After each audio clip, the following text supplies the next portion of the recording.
구본철입니다.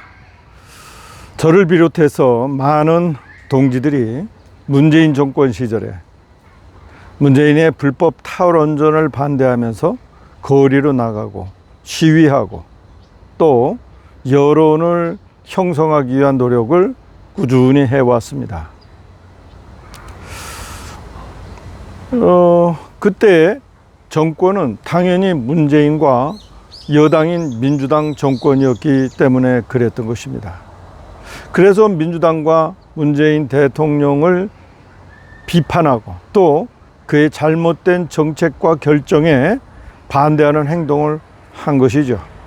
또 하나, 그렇게 함으로써 향후에 보수 진영으로 정권을 되찾아오기 위한 역량을 축적하기 위해서 그랬습니다. 그때는 그래야 맞습니다. 왜냐하면 상대방이 집권당이기 때문이죠.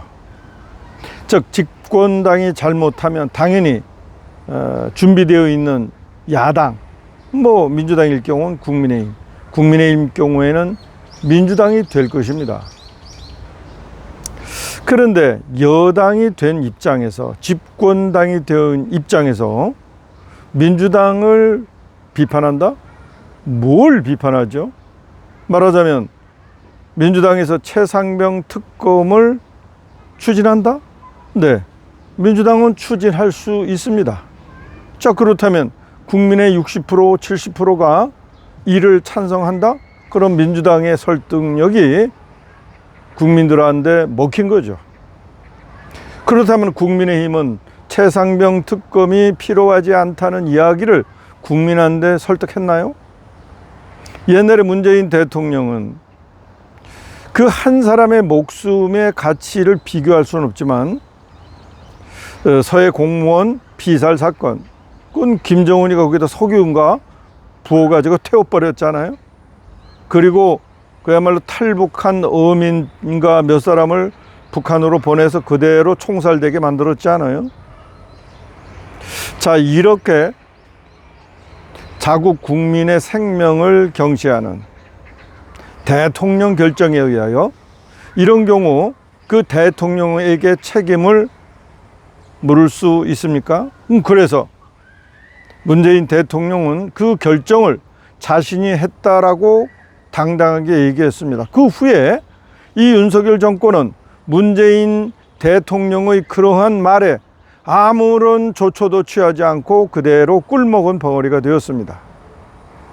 자, 이번에 최상병 사망 사건에 대하여 문제는 윤석열 정부 내내 거짓말로 일관했다는 것이 문제입니다. 물론 말을 안 한 것이 거짓말일 수는 없습니다. 설사 거짓말일지라도 그 최종 결론은 윤석열 대통령이 책임을 져야 하는 것이죠. 왜냐하면 그가 결정한 것이 분명하기 때문에.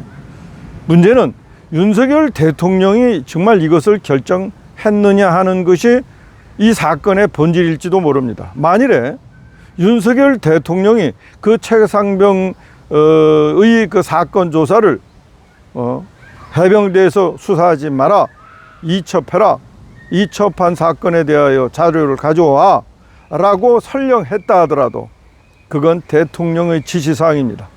직권남용도 아니고 아무것도 아닙니다. 문재인 대통령이 서해 공무원을 탈북 인사로 보고 죽게 만드는 것과 똑같습니다. 또 범죄자가 탈북했다고 그 어민들을 북한으로 강제 북송시킨 결정이나 마찬가지죠. 해병대 한 사람의 목숨과 서해 공무원의 목숨, 그리고 탈북 어민 두인가 그 사람들의 목숨이 다르지 않습니다. 그럼에도 불구하고 국민의힘은 이 문제에 대하여, 최상병 특검 문제에 대하여 본질을 파악하지 못하고 그 내용을 국민들한테 설득을 못하는 겁니다. 아니, 지금 102석에 108석인가요? 네, 108석의 국민의힘이 이런 식으로 민주당한테 질질 끌려가는 기간이 앞으로 4년 동안입니다. 아무런 정책 아이디어도 없고 국민적 설득도 안 합니다. 민주당이 뭘 하면 그냥 퇴장해 버립니다. 왜? 노력을 안 하니까. 마치 지금은 민주당이 여당인 것 같습니다. 이런 국민의힘을 3년, 4년 동안 월급을 주고 저거 유지해야 되겠습니까? 108명이 아무런 의사결정에 참여할 수 있는 역량과 힘이 되지 않는다면, 그러면은 저 108명을 국회의원을 유지를 해야 될 이유가 뭐가 있습니까?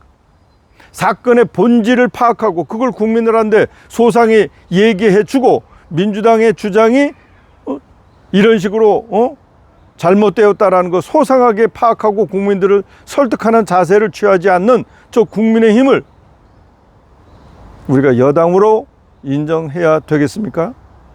심지어는요, 저런 여당이요, 당 대표로 참 어이가 없습니다. 윤석열 대통령의 제척권, 지금은 속으로는, 겉으로는 윤석열 대통령과 척을 진다고 하는데 그거는 웃기는 얘기입니다. 한마디로 지금 검사의 검사 동일체, 검사는 검사를 어긋나 전 적이 없어요. 자기 라인에서.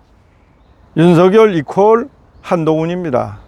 겉으로는 투닥거릴 줄 몰라도 어쩌면 뒤에서는 이미 다 이야기가 끝나 있을 수도 있습니다.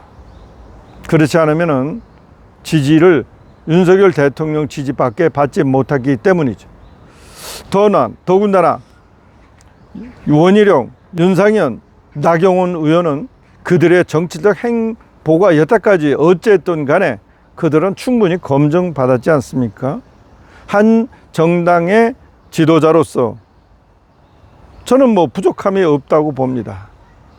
자, 이런 마당에 이재명 민주당 당대표와 겨눌 수 있는 보수당의 당대표로 한동훈 씨를 택한다고요?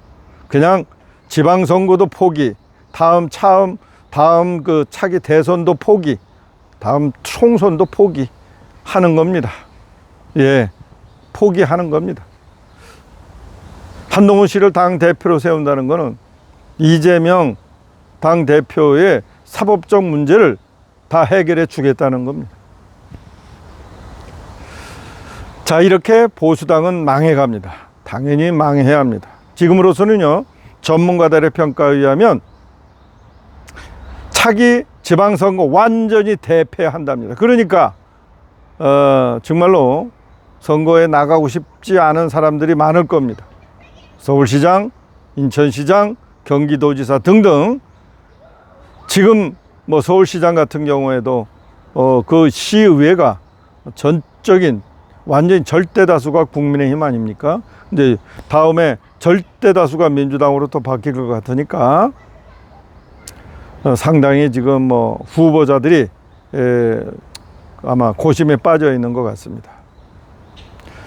윤석열 대통령이 대통령 되고 나서 여러분 과연 무엇을 했습니까? 5년 안에 못해도 한 가지 정도는 족적을 남겨야 되지 않습니까? 한 가지. 국민을 위하여, 후세대를 위하여.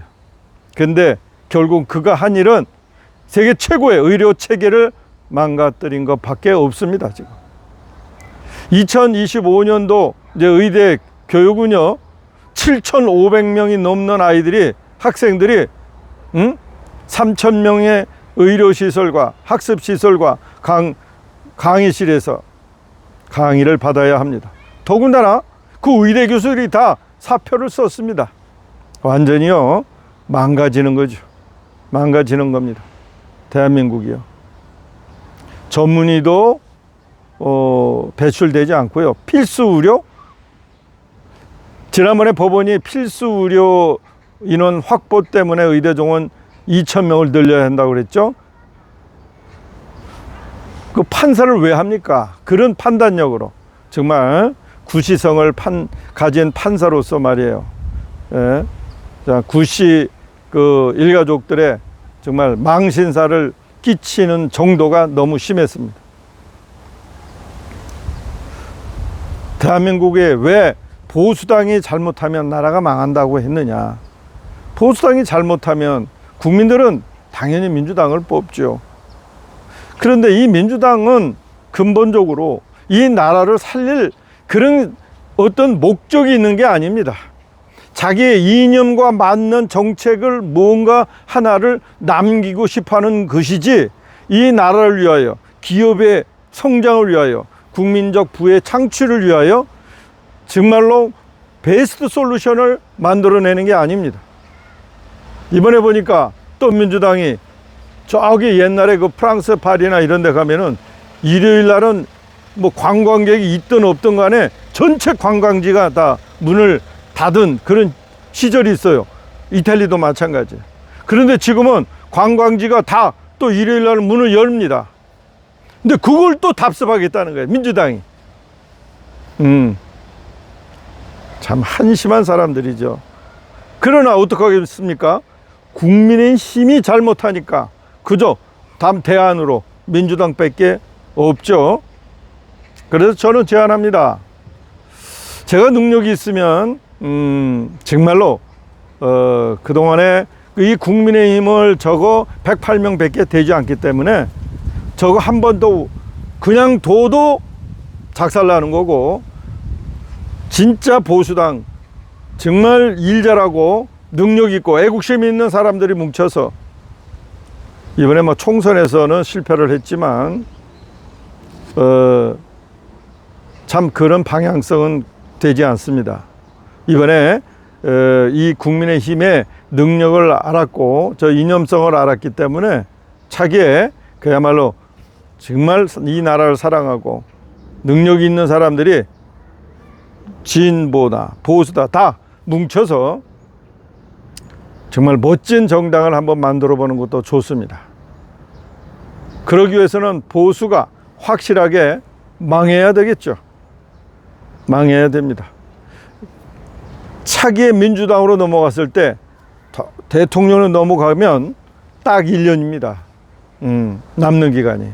그러니까 192석과 대통령이, 민주당 대통령이 겹치는 기간. 이제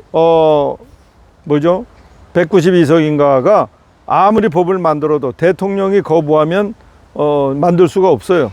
그러니까 이 정치권은 완전히 국회는 정지 상태나 마찬가지죠. 그런데 2027년 되면은 이제 대통령 선거가 끝나고 그 1년 뒤에 다시 총선이 이루어지기 때문에 27년부터 28년까지 딱 1년은 만일에 민주당이 대통령 정권을 가져간다면 그 1년 정도 마음대로 할 수 있는 기간일 뿐입니다. 요 1년간만 잘 참으면 또다시 정권을 가져올 수 있는 그런 여건이 됩니다. 그때를 준비하는 애국 인사들의 그 에너지를 다시 한번 부활시켜야 될 것입니다.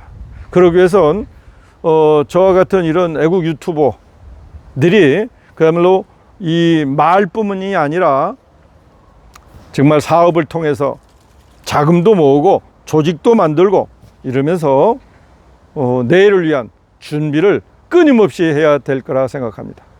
감사합니다.